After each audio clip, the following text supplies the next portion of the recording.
आज श्री श्री जन्माष्टमी अर्थात भगवान श्री श्री कृष्णेर शुभ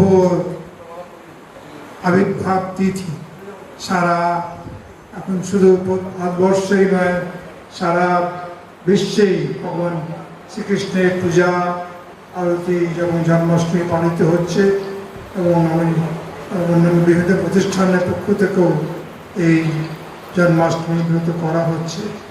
ভগবান শ্রীকৃষ্ণ এই তার যে বাণী দিয়ে গিয়েছিলেন মহাভারত যুদ্ধে শ্রীমদ্ ভগবত গীতা রয়েছে, সেই গীতা আপনি পাঠ করে শোনানো হবে ছাত্ররা, আমাদের ছাত্রাবাসের।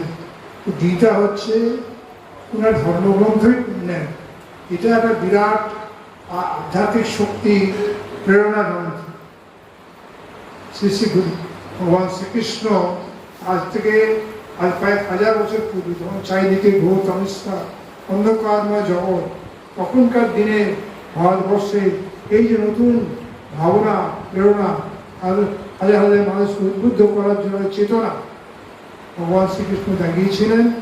সেই এর মধ্যে রয়েছে বিশ্ব কল্যাণ, বিশ্বজনীন এবং মানুষের জীবন গঠনের আদর্শ।